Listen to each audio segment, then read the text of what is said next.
Hello everyone, I'm Denizen Wolf. Welcome to the first episode and hopefully a long series of episodes that I plan on doing called Gamer Thoughts. This is basically where I'm going to pick a subject, whether it is broad or something more specific about gaming, gaming news, esports, a specific game in general, or maybe some gaming drama. The first episode here today is going to be about gaming today versus gaming in the past. And in the past, I usually am referring to more early gen, like first PlayStation console, Sega, like Sega Genesis, Sega Dreamcast, and when PC was playing like old school Diablo or MUDs. Now, because in this broad topic, I could go more in depth on specifics as far as positives and negatives versus gaming today and gaming in the past, I'm going to stick with more of the broad generalizations of what is positive, why it's positive, and what is negative, why it's negative. And later on, I plan on going more in depth on topics such as microtransactions and sales of games, so on and so forth. Now, obviously, the biggest positive that most people see first and appreciate the most are improved graphics. With the development of new engines, better software, and capabilities for developers to make their games, obviously graphics have pretty much done nothing but improve over the years. Even those people like indie titles who have decided to make more side scrollers or games that have a more retro feel to them, you can still see the better graphic capabilities and the enhanced look that it has versus old school actual retro games of the past. And we're even getting to the point where a lot of games are even becoming more lifelike as we're using actors themselves to actually put on 3D suits to actually form and capture the movement of their mouth, facial expressions, giving it a more lifelike feel when you have interaction with NPCs, or using them in cutscenes in general just to give it a more realistic feeling. And one of the biggest questions that a lot of people do ask is, how much further can these graphic improvements go? When will it actually go past realism to the point where can we make something that looks more real than real life? And that's an interesting question that I definitely want to talk about in a future episode. Another major part of gaming today is the new and improved equipment that we have, whether it's controllers with more buttons, triggers, the different accesses that you can use like on the PlayStation controller, even peripherals such as headsets, more speakers, USB hubs. We have so much different capabilities that we can add to the technology that we already have that just makes our experience that much more immersive and that much better. And now soon to hopefully be commercial, I'm hoping really soon here in the next year or two, virtual reality like Oculus Rift and Steam VR.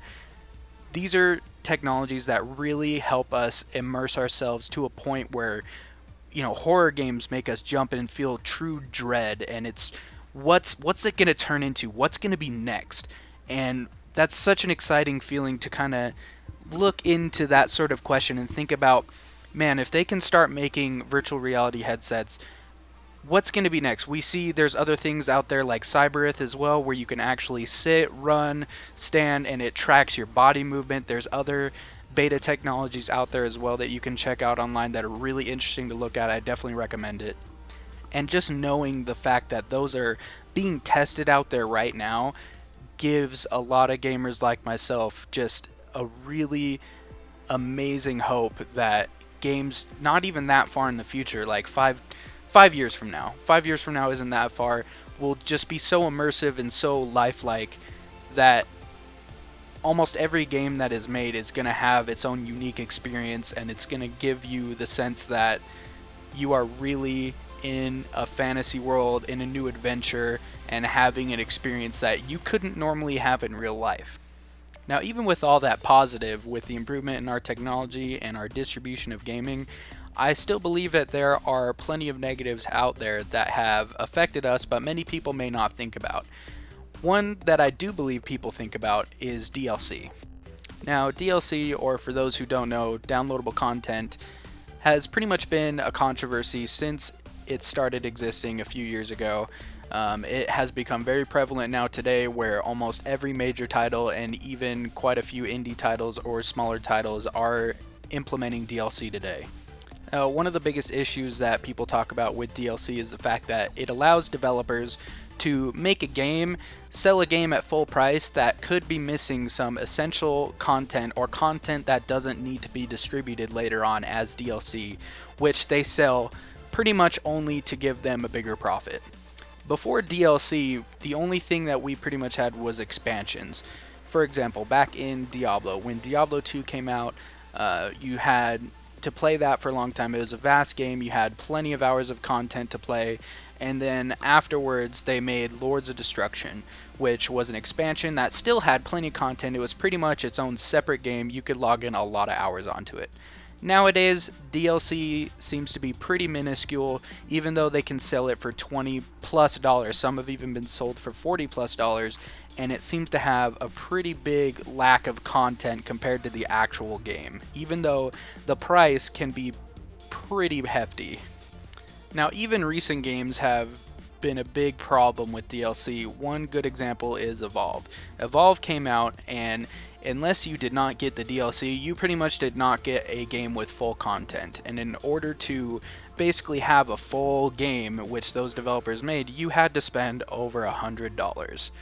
That is pretty much an issue that is reoccurring. And this is all I'm going to go into today. I do plan on going into topics in much more detail, making longer videos as I get more time to do these videos. I plan on doing them every week or every other week, depending on how time goes. So please, if you have any suggestions for topics that you would like to hear, put them down in the comments below. Also, if you want to actually have a discussion with me, I do stream live on Twitch. I will put that link down in the description, as well as my Twitter and other social media. So please, like I said, any suggestions, let me know.